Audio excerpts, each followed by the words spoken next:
Hello again, folks. Firstly, apologies for my voice if I do sound a bit breathless or nasally. That's because I'm still not 100% since I tested positive for the coof last week.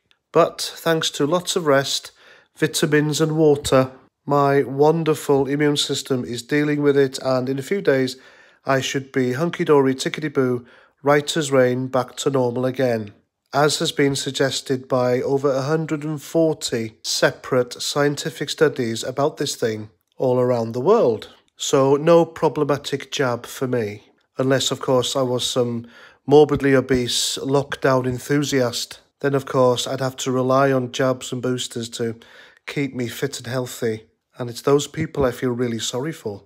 Anyway, on with the video, and this video is about J.K. Rowling. Now, those of you who followed my last channel, Ex-Army Paz 49 Talks, would be well aware of my feelings towards her regarding her opinions about Brexit, Trump supporters, Conservatives, right-wing, etc. Now, she is entitled to those opinions. I have never sought to see her cancelled, shut up, erased, anything like that, because that is the difference between people like me and the extreme lefties on social media. Now, I am very well aware that people like J.K. Rowling would have happily, undemocratically, stopped Brexit in its tracks, and she probably managed to crack a smile on that sour face of hers if Donald Trump got assassinated. But still, she is allowed her opinions. As I've said before, freedom of speech is an important cog in the machinery of a free and democratic country. And it's that important cog that the lefties want to take away. You see, what she said about Brexit and Brexiteers and Trump supporters, Conservatives in general, was quite vile. And she even lied about President Trump regarding a little child who had leukemia who went to visit him for a photo session, whatever, in the White House. And she lied that Trump didn't hug her, when in fact he did. And even after this was pointed out to her and proven, look, he did hug her, she still didn't apologise, because that's what lefties do.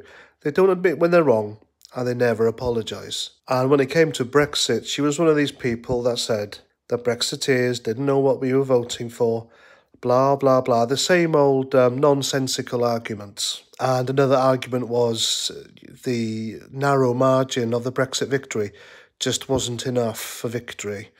That kind of shite. She's pro-refugees welcome, and generally she is a sack of shit. A vile sack of shit. However, when it comes to her opinions regarding trans issues, I completely stand by her. How weird is that? And it's because of these views she has, which aren't even harmful. Her views don't direct harm towards anyone. Then there are members within that trans community, which I like to call the trans Nazis, that want to see her erased from everything and everywhere that she has been involved with. And this is wrong. I mean, look what she did for the British film industry. It's thanks to her work that industry made billions. The child actors, Daniel Radcliffe, and the rest of them have shunned her because of her views. If it wasn't for her work, there'd be nothing. These people literally owe her their careers. Even the 20th anniversary Harry Potter film they did and they all came back together for a few days ago, she wasn't even mentioned, not even in the credits, simply because of her views. How ungrateful is that? I mean, if she came out and said death to trans people, I could quite understand, but she never did. All she's done is point out the truth, and the truth is that biological women need more protecting. She has spoken out against male transgender athletes literally trampling all over female sports and cleaning up the gold and silverware all for themselves. Literally any man can now identify as a female, walk into a female sport and clean up. And she's also spoken out against male transgender rapists being put into female prisons. And she is absolutely right about all of this. And because of these views, she is literally being erased from history, from everything she has ever done, everything she started. So not only is she being erased from her own creation, Harry Potter, but a school in Essex called Boswell School has removed her name from one of their houses. Now here in the UK, some of our schools, we have houses, just like Harry Potter. However, because of J.K. Rowling's views on transgender issues, this school sent out a newsletter and it said, following numerous requests by students and staff, snowflakes, we are reviewing the name of our Red House, Rowling, and in light of J.K. Rowling's comments and viewpoints surrounding trans people, her views on this issue do not align with our school policy and school beliefs, a place where people are free to be. Well, it's quite obvious in Boswell School that people aren't free to have opinions. I mean, my God, are the trans lobbyists really this powerful? And you've got to ask yourselves this, why are they so determined to just trample all over biological women and biological women's rights? And why the hell aren't real feminists doing something about it? Why aren't they banding together? Why aren't they speaking out? I'll tell you why, it's because they're afraid. They're afraid of the trans lobbyists because these people are extremists. Because they were seen as well outside J.K. Rowling's house and they doxed her. And they doxed her because they hate her. These people live off hate. And the ironic thing here is, it's the far left extremists who are coming for J.K. Rowling's throat. Yet it's people like me, her political opponents on the right, Conservatives, Brexiteers, Trump supporters, who would defend her. So this woman is now under continuous attack, simply for having the wrong viewpoint.